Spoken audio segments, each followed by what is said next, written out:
This conference will now be recorded. Monday, April 17th, 2023, Bladen County Board of Commissioners meeting.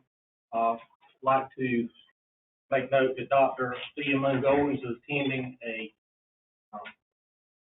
awards ceremony for her daughter at Winston-Salem State, so she has excused absence for tonight. I'd like to ask Reverend Ward Hill from the Bladenburg First Baptist Church to provide information, and then County Manager Greg Martin will lead us on through the meeting. Would you pray with me?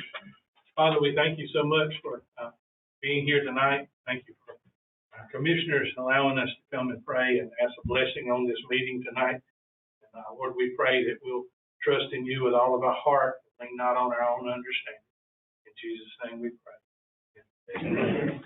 I pledge allegiance to the flag of the United States of America and to the republic for which it stands, one nation, under God, indivisible, with liberty and justice for all.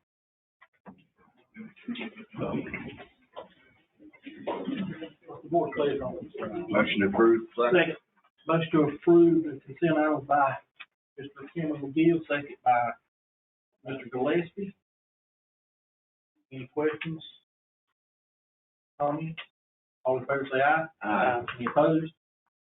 All right, now we have some recognition. Everybody step down front.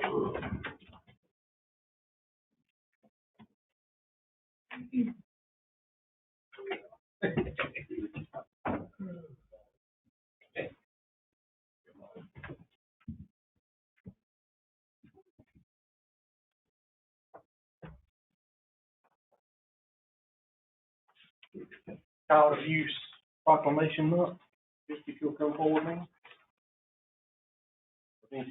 Proclamation. Whereas our children represent our greatest hope for the future, and Bladen County remains steadfast in its commitment to the safety and security of our children, families, and communities. And whereas every child is entitled to be loved, cared for, nurtured, and be free from verbal, sexual, emotional, and physical abuse and neglect. And whereas it is the responsibility of every adult who comes in contact with a child to protect that child's inalienable right to a safe and nurturing childhood. And whereas Bladen County has dedicated individuals and organizations who work daily to counter the problem of child maltreatment and to help parents obtain the assistance they need. And whereas our communities are stronger when all citizens become aware of child maltreatment prevention and become involved in supporting parents to raise their children in a safe and nurturing environment. And whereas effective child abuse prevention programs succeed because of partnerships among families, social service agencies, schools, religious and civic organizations, law enforcement agencies, and the business community. Whereas all citizens, community agencies, state organizations, and businesses will work to increase their efforts to support families. Now, therefore, be it resolved that the Bladen County Commissioners hereby proclaim the month of April 2023 to be Child Abuse Prevention Month. The Bladen County Board of Commissioners commends this observation during April 2023 to the citizens of Bladen County.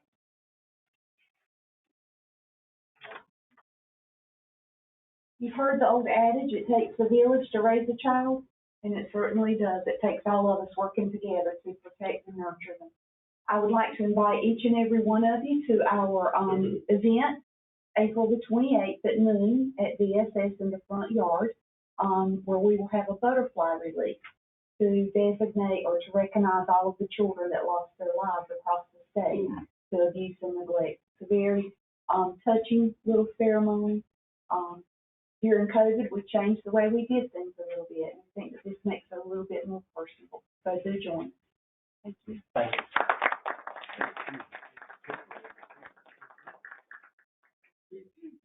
All right, we have some employees to be recognized from different departments and for different years of service.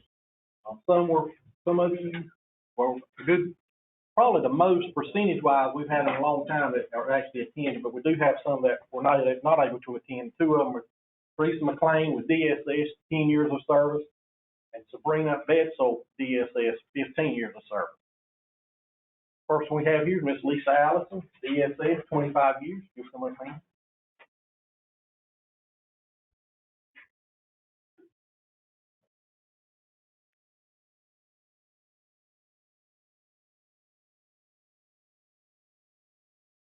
This is Lisa Allison. She came to the agency in our income maintenance area. She left income maintenance with child support. Then she came over to the services side, and then she decided child support was her home, and that's where she has been for quite a few years. She has been with the agency 25 years. There's a lot of history and knowledge there. So we appreciate everything that you do and have done, Lisa, and what you're going to continue to do. We appreciate your time and service.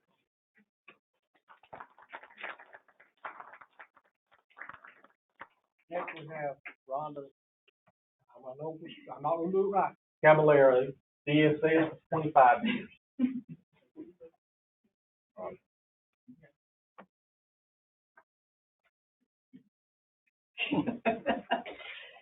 Rhonda Cavallero, she came to the agency about the same time that Miss Allison came. I think they came together and have shared a lot through the years.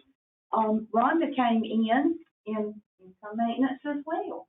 And she has served in just about every one of our services area as a social worker, but she has been steadfast in the adult protection services area. We certainly appreciate your time and dedication to the agency as well. 25 years is a lot of knowledge for it. We don't want it to go anywhere. Thank you, Rhonda, for your.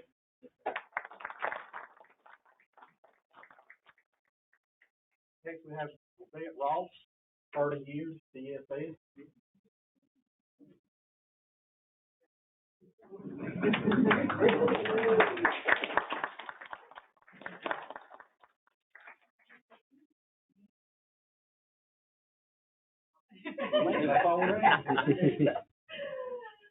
Yvette Ross, she has been with DSS for 30 years.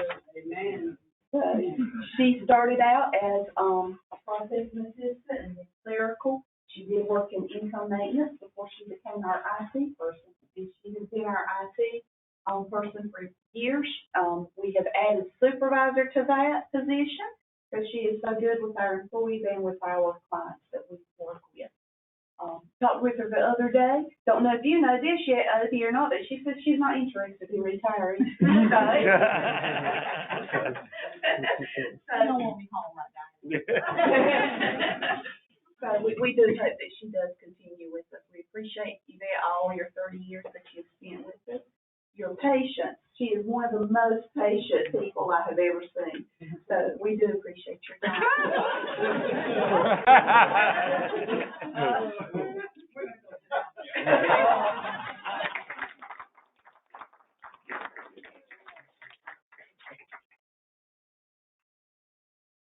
Before I sit down, my uncle always says that my family has the gift of gab, but I just wanted to recognize, out of the 5 that we had to be recognized tonight, that's 105 years. Amen. Of service. That says a lot for the employees. The social services isn't for everybody, but to know that we have staff that have been with us this amount of time, that says volumes to me. DSS is a great place to work. Thank you. Next we have Miss Sally Thompson, Environmental Health, 25 years. And planning. And planning. When I got to work this morning, I told Sally, I said, I'm supposed to say something nice about you tonight, so you better be nice. But Sally, she first came to work, I don't know what, with planning and environmental health in 2002 and worked with us the first time for 2 or 3 years.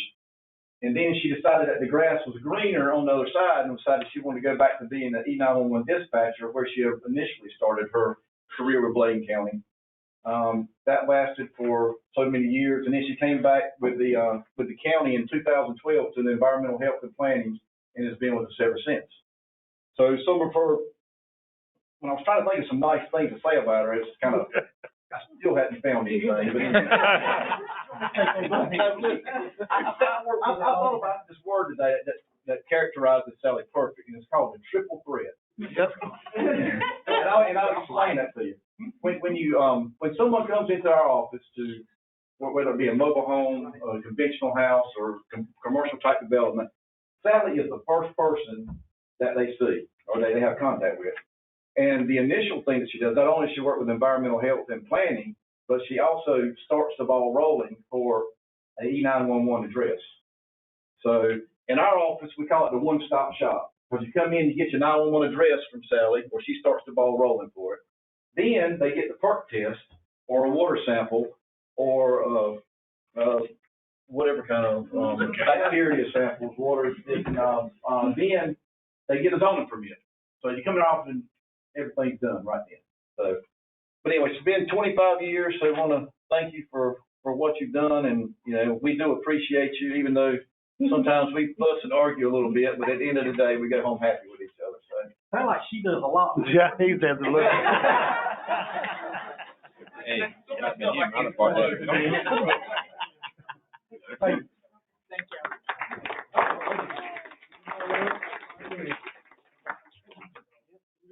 Next, we have Ms. Angela Stanley, Health Department, 25 years. Thought they would be here tonight. We have Ms. Susan Guyton, the library, 10 years of service.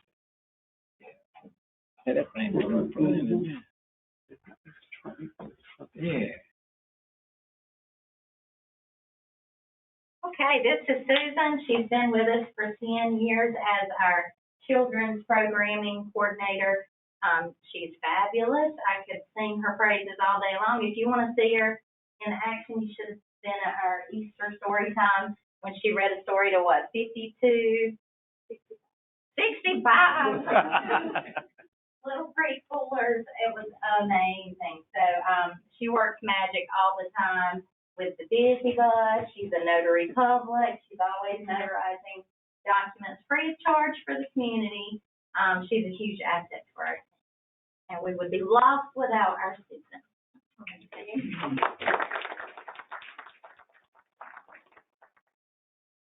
Next, we have Mr. Taylor Townsend with Sheriff's Office, 5 years. He was not able to be here tonight. Next, we have Mr. Antoine Smith. Works with this jail, and he's 5 years.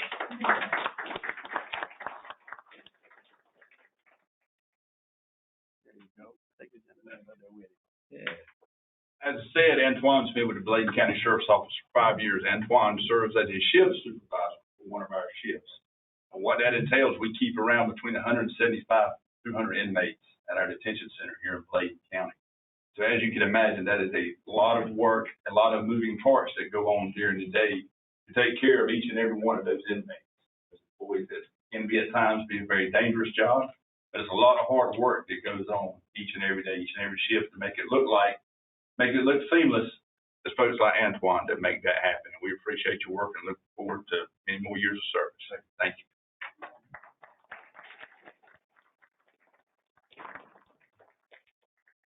Next, we have Ms. Sharon McDowell, works in the jail, 15 years. She was not able to be here. You'll see her, please thank her for her years of service. Next, we have Mr. William Dunn, last but not least, 15 years, Bladen County Jail.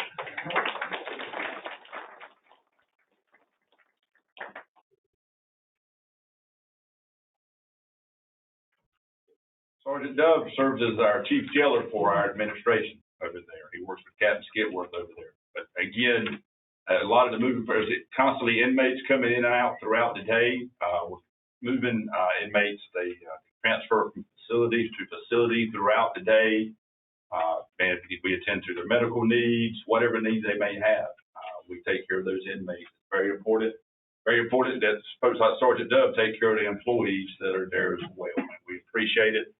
He's a familiar sight there at the jail, and we depend on him and that entire staff. So I just want to recognize our entire detention facility staff. It's a very tough job at times, but it means a lot to us. It means a lot to the citizens. Thank you, and thank this governing body for recognizing all of these employees. Thank you. Thank you. Now we're gonna be taking a few minutes, we're gonna have a reception, it'll be next door, got a few goodies, something good to drink, so y'all want to go over there for a few minutes. Those recognize our employees again. This conference will now be recorded. We say, come on. This time we'll call the meeting back to order. Any individuals or delegations to address commissioners? Matters of interest to commissioners? Okay. Good evening, everyone. I got an issue here of concern that I want to bring to the board for their review. Several years ago, back before the pandemic, I guess 2.5 years ago, before the pandemic started, I had gotten with some gentlemen and tried to initiate expungement clinic. Get some individuals that had criminal records and those type of complications in their life removed. But during that process with John, the attorney Davis, we ran into a roadblock because of the pandemic. We couldn't get out there and we hit a stall. So that process had to stall until this pandemic has been lifted. And I was still determined on trying to figure out how to get it done. And I brought it to County Manager Martin. And we talked about avenues and trying to get this program put in place. Fortunately, we had a meeting on last Wednesday that Greg helped implement and put together, County Manager Martin. And what we did, we met with Legal Aid. And Legal Aid came in and they said that they were implementing this type of program throughout the state. And we have been looking for the legal support and the legal systems to get this done because it has to consist of lawyers and judges. So we had a meeting on this past Wednesday with Judge Ushery, with Mr. Martin, with Alicia Munn from the clerk's office, another support person from the attorney, Anna Robinson, who's with Legal Aid, and she had an individual with her, another lady named Lauren that was with her. And during this, it came up that they run what is now not so much an expungement clinic, it's called Second Chance Clinic. That's the program that they run for Second Chance Clinic. And we came and sat down and talked about how to implement this in Bladen County. We talked about various things and how to get it put in place. But at the end results, we came up with a date on how and when we put this process in place. It's being revitalized, put back in place. And during that conversation, we had set up a date where people who had been waiting for 3 years, but when we started this, a lot of people who were ready to go to get this thing expunged, but we couldn't get it done because of staffing shortage with the DA office. But now they have put together, initially we had a time frame as when we were going to meet and do like a joint venture with everybody to come in and notify them to come in. But just so happens today, the attorney from Legal Aid called and said that she wanted to do something a little bit different. Instead of waiting until July the 15th, 21st, the 31st, she said, no, let's do it different. She was putting together a flyer to announce that date. But now she came in and said, it's a better plan. And this plan will be, she's going to send out a flyer that we're going to put into news media, Facebook pages. And she said, I want the individuals in Bladen County to be able to contact my office to start this process, starting as soon as we get the flyers. So hopefully we should have the flyers, she said, in the next 2 or 3 days. And once we get those flyers, we're going to distribute them throughout the county, throughout news media. And individuals can call to Legal Aid, and they will handle the expungement clinic that's going on. They will start it as soon as they contact her to handle it. And then she can set up a date where we have one big joint venture so we can do it for a PR type situation where we all commissioners, anybody who wants to be involved can come in and do the PR. And this will also consist of getting your driver's license. So they say you'd be amazed at how many people do not have driver's license. Just simple things because they cannot pay the fines. When you give them $230 fines, it's like giving them $1 million fine. They can't pay them. they lose the license, they can't get in homes, they can't do a whole lot of things because they can't get simple things taken off the record because they defaulted with the court. So that's gonna happen. And she also has a plan, if you know an individual that has done certain things now, some things can't be expunged, some things can. But if they have done something that's on the record 40 years ago, now we have some people can't get in public housing because they did something 45 years ago. But they say if you got those kind of time frames, more than likely they can expunge those things for people records to get into public housing or do jobs.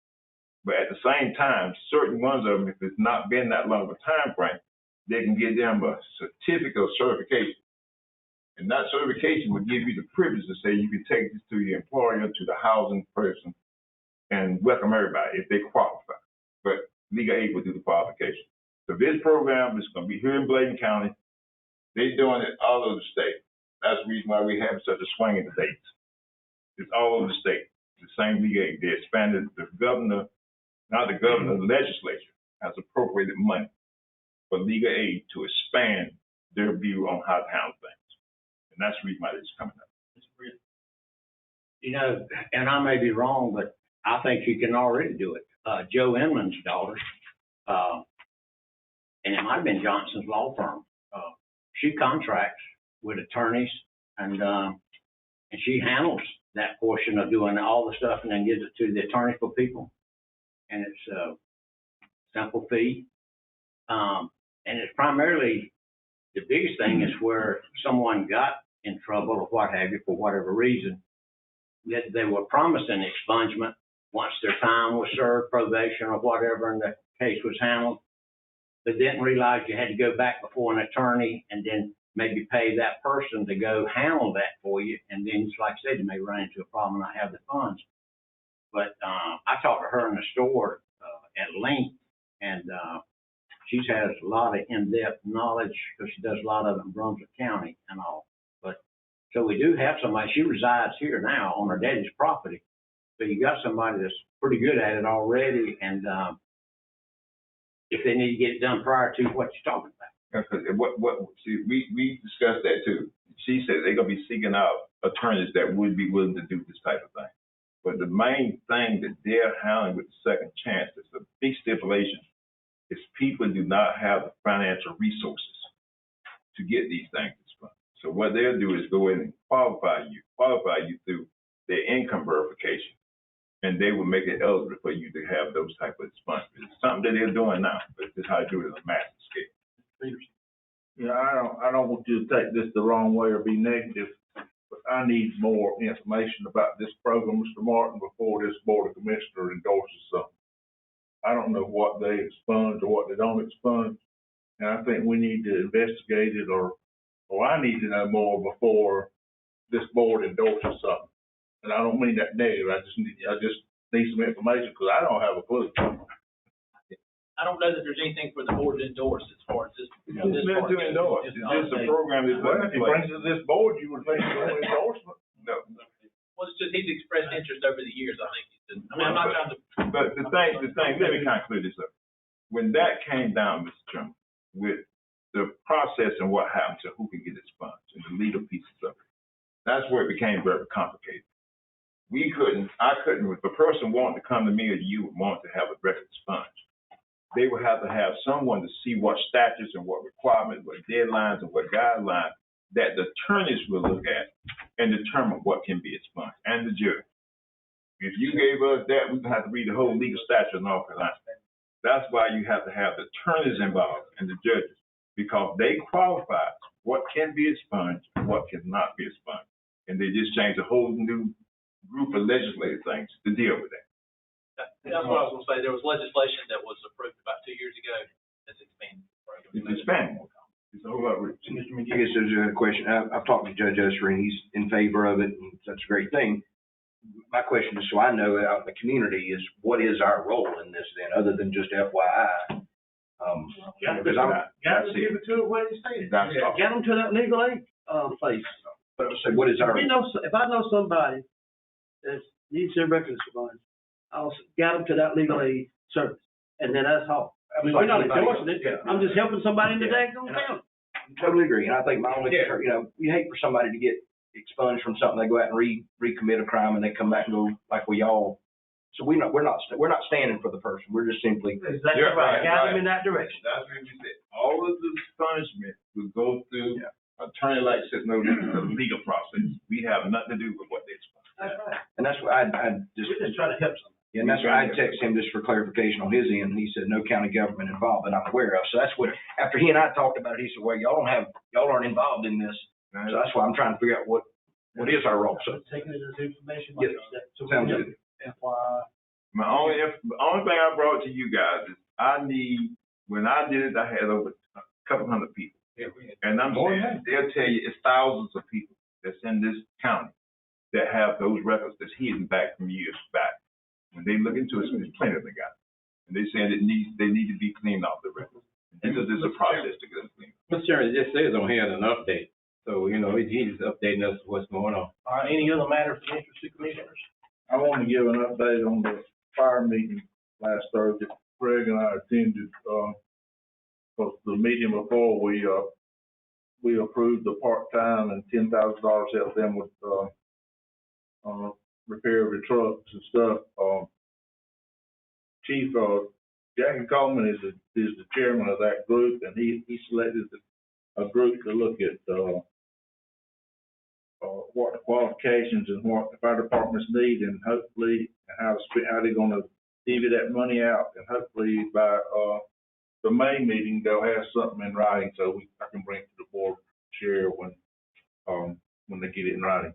So that's the step moving forward. All right, sir. Mr. McGee. I said one thing. I know a number of months back, Danny and I did the ARPA money to help Bladen Baptist Association. They've been giving us updates and all that good stuff on ramp building. But I got a formal request today. They built 33 ramps this year. It's only April, and they have 12 more requests. Well, the Department of Aging ran out of money like first of the year, and the money that we did was $10,000. Dr. Ellis and I did. So they basically got 12 requests for ramps, and these are people pretty much low income folks that they don't have family or any way to build them. People that are coming home from the hospital, can't get in their home. And certainly, I think that's something that if there's anything that we can do, I've talked to Mr. Martin about it a little bit, but if there's anything that we can do, it's a pretty urgent, immediate need. And again, they've tried to use the resources that are already in place. It's amazing that there's not more locally for that. So send in a request.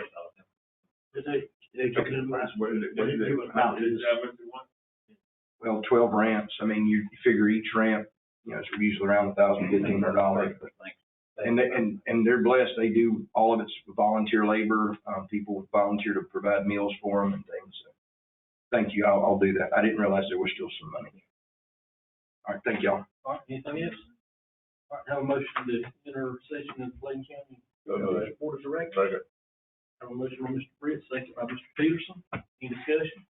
All in favor say aye. Aye. Any opposed? Hello, Mr. Kent. Good evening. How's everyone? All right. The first item we have for discussion tonight is the Asset Inventory and Assessment Grant. You authorized us to make an application for this grant back in September. We have received a letter and notice that grant has the intent to be funded. It's a $400,000 grant, and it will be used for working with our water system.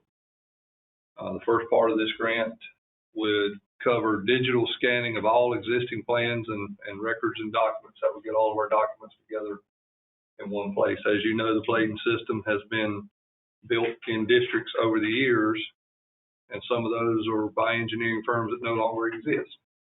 So getting all of this documentation back in place and GIS located and available in shape files that we could move to our county GIS map has been one of my goals since I've been here. This grant gives us the opportunity to do that, pull everything together and put it to where if a citizen in Bladen is looking at a GIS map, they could actually see where the water line's in front of their property or not.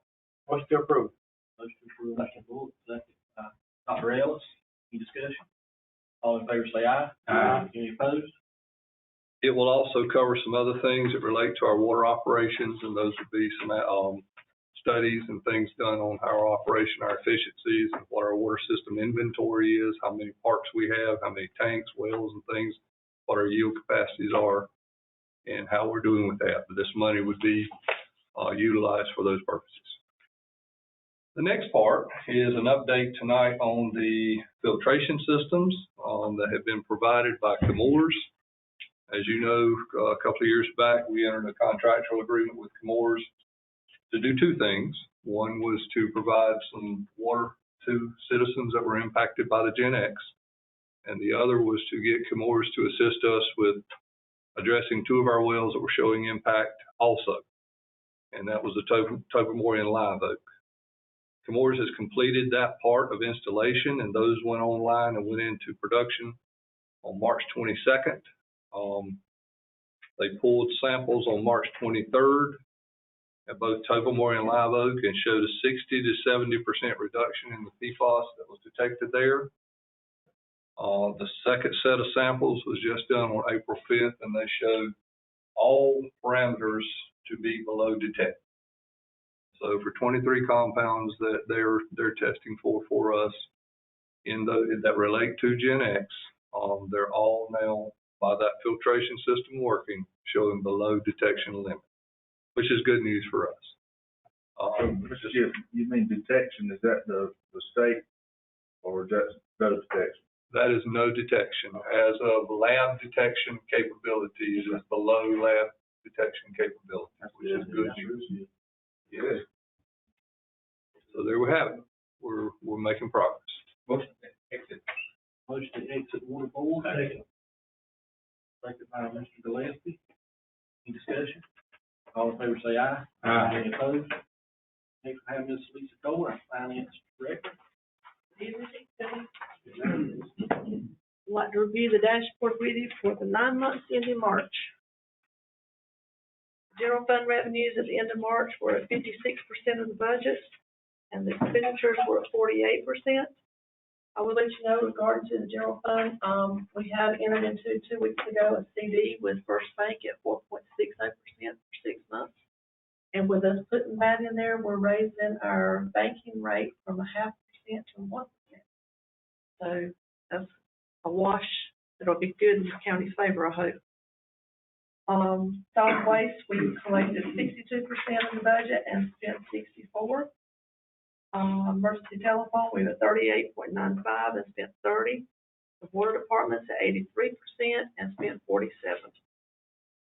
Any questions on the dashboard?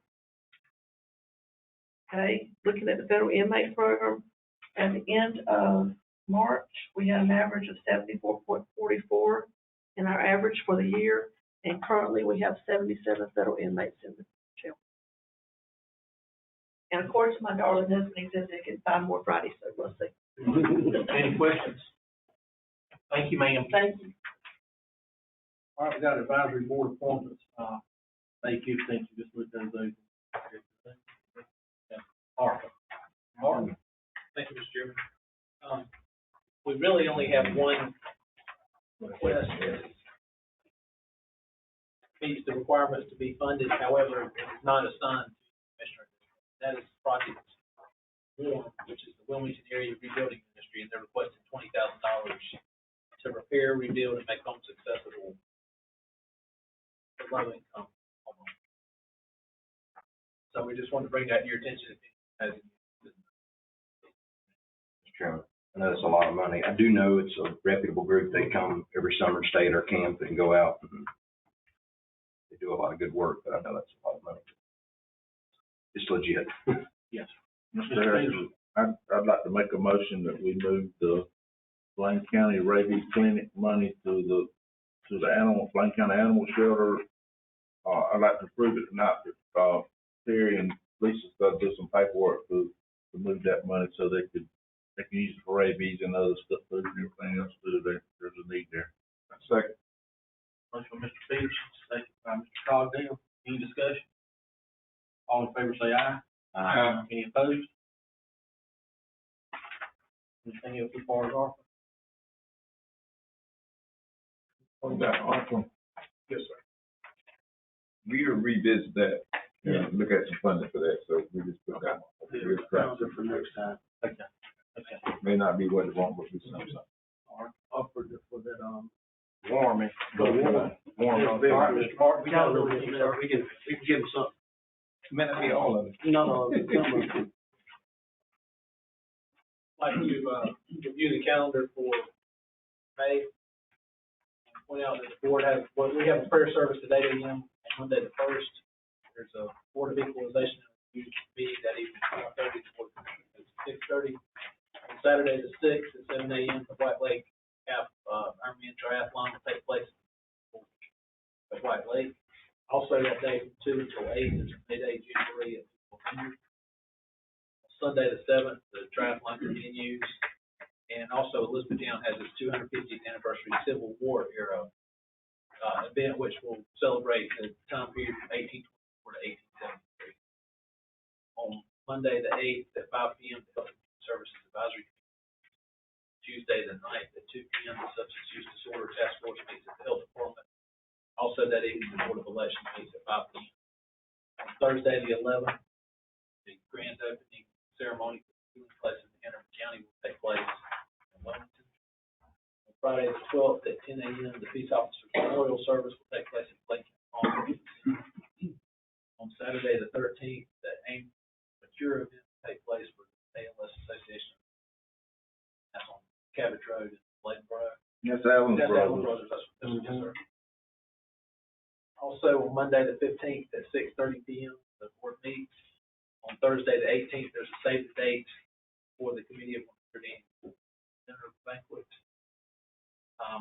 We received an email today from David Richardson. The MCAB meeting will be the 23rd or 25th. He actually asked for feedback if the date's better than the other. He may have a preference on the 23rd or 25th.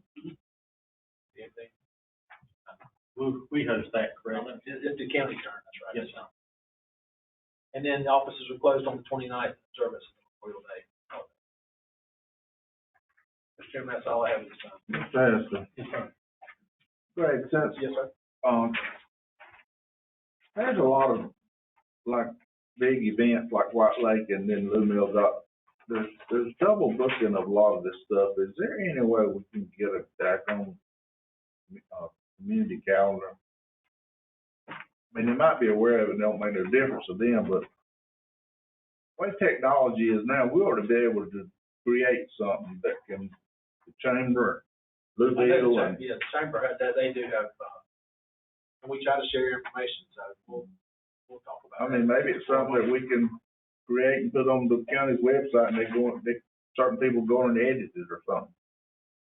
I mean, it might not be no issue, but look at it, we need having 2 events, same day. Just a thought. May the 20th is the Water Festival at White Lake. I agree. And a lot of people read something that has happened and they say, boy, I wish I'd have known that was going on. I'd have gone to it. It would be nice if there was. Yes, sir. Yes, sir. I agree. Mr. Chairman, our county manager's birthday is tomorrow also. So there's I won't tell you how old. I know. Happy birthday. Happy birthday, Greg. Mine was supposed to slip. Mr. Bullock as well. Somebody's happy birthday. Yeah. Mr. Bullock's birthday. 23rd. 23rd, okay, yeah. Checked in the mail, right? Thank Still having those videos.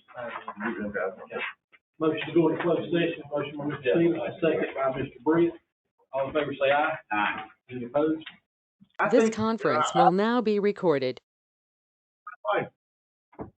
Well, that's a good point. That was one of the advantages I was thinking about with Rob is what a great resource he would be to help Kip. Transfer station, the LCID landfill, water, all kinds of things. He'd be a great resource for that. But we're already exploring the emergency services position. I know the fire association folks, fire chiefs expressed concern about that when I was at the night. And as Mr. Peterson said, he had already expressed what he had heard as well. We, basically when we arranged that, we had 20 plus different departments. We tried to categorize in service areas. So like emergency services, put those together. Health and human services, put those together. Public works type thing, what we call general services, group those together. That was the intent behind that. If we need to separate EMS and just have that person report, David or whatever, report directly to me, then that's fine. Well, too, if you don't mind, Mr. Cogley, sorry, Mr. Chairman. And I failed to give Kip the praise for what he done. Alan and Greg knows the stuff that he had to come up for Comores with numbers and this and that. I mean, you're talking weeks of researching and numbers and all, and it was, I mean, this went on for a couple of years or so or more, and it was just mind-boggling how much time I know that he had to do, and with the other stuff trying to come to this settlement. The only reason I did it, what Charles said, was administrative. If you come up to the guy from emergency management, if I came up to Nathan and wanted to know something that was happening, and another one of the departments, when you EMS, basically his response to you will always be, "I'll get let me check and see." The guy didn't really know what was happening because he did too much on the phone. And he would always say, "Let me get back with you, and I'll call you back if I get a chance to see what's going on." And I'm saying that just to me don't seem like to be the right answer. If one of us call and need to get a response, we should be able to get to that department for somebody to reach and say, kick it back the way it's supposed to come back without having to say, "I got to get back with you." We ain't got that many employees. I can see the biggest failure or something. You ain't got that many employees around here. So I was part of that restructure, but I thought the main reason we did it was to get some salaries up. That's my what I'm recalling. Yeah, we grouped them together, but it was to get some salaries up when Bradley was here. But I'm telling you, Bradley never complained. Nathan never complained. But it's just too much. I mean, if you call Nathan now and tell him, he'd probably tell you that, but he didn't. Him or Bradley neither one complained about it being too much, but it is. I'm telling you that. Hate to set people up for failure. And Bradley Kellogg, I talked with him, and that was one Bradley concern. Hey, man, you got to be doing everything at work. Well, imagine Nathan and him was new at the job and then had those two storms with the NC person. I mean, y'all, he never got stumped in here when we asked questions. He had the knowledge, and it's amazing me how he had the knowledge so quick. And Greg and I talked about that. Why don't we just ask Greg to go through and reevaluate, bring us a plan back, because we're gonna sit here and talk about it, we ain't gonna solve it tonight. And I'm kind of ready to go home. Well, but I think that's what we sure need to hire somebody first. I mean, yeah. Well, no, we haven't scheduled it. That's what I'm about to say. Do you want us to actually revise the whole, revise the advertisement? Yeah. Or come back to you all before we do anything, and then we'll just re-advertise the, that would be a very good idea. We had a sense of urgency. Yeah, and we need to hire somebody. We still do. Well, I mean, if the man get hired for one job and he comes in and you take a little bit away from him, he's gonna be better off. If he accepts the job for what he's already thinking, then he gets some easement, he's gonna be better off. I think keep going the way you're going. It's not fair to whoever's applied for that job and you're gonna change the job description. All he's gonna do is take some jobs away from him. It's not fair. We're gonna take some responsibilities away from him. So changing the job description. That's crazy, Charles Ray. I would take. Well, I'm crazy, but I'm just telling what I think. Anyway, I just put things on hold for right now. That's up to the board. I don't care. What can I think about it? No, wait a minute. If he puts it on hold, where does that leave the county though? Now these Greg still is an emergency management. You're the emergency management person right now. Well, I mean, we depend on other people, but we didn't name them interim, but we did not name interim because we have interest from folks in-house who may have been appointed as an interim. That gives an exactly right. Yeah, that was If we're gonna put it on hold, I think we need to let these 20 people or 19 people know, so they're not sitting there biting their finger and wondering. I would only pick a few things that were extraneous away from it, not like it's all, you just go cut it in half, we're still gonna pay you, We had department heads, it's like building inspections, planning, part of the thought also, I know I'm not trying to take too much time, was so that when an event came up, that the planning department or, whatever, building inspections, we've got those staff to provide support without any question whatsoever. So, I mean, those were all part of the thoughts, but the communication can still take place. I totally agree. But they got told me, man, I ain't gonna fly. So what's the consensus, I'm sorry. Once you're ready to go home. What kind of time frame you looking at, Greg, if you had to redo it again and revamp it and redo it and re-advertise? What kind of Well, time it'll frame? be a couple of weeks before we meet again. And I guess we'd talk about with you all, then we would advertise, we normally like to do 3 weeks on something like that. Position like that. But you're gonna re-advertise it with different. I guess with the scale back Responsibility. That's what I'm saying, you got to come up with that to do your, I agree on the re-advertising, but you got to break it. What you re-advertising? That's what I'm saying. The job description. We're just basically deleting That's what I'm saying, so responsibility. you got to do No, but that. then it's also gotta be defined who's picking up these responsibilities that, so those people are Well, gonna be it's picking up. really reporting, it's just It's reporting. They just would be more people reporting directly to me, I guess. I mean, that's what I'm hearing. That was one of the reasons that we done what we I don't know done. that. They're already department heads. Yeah, they're department heads. That's right.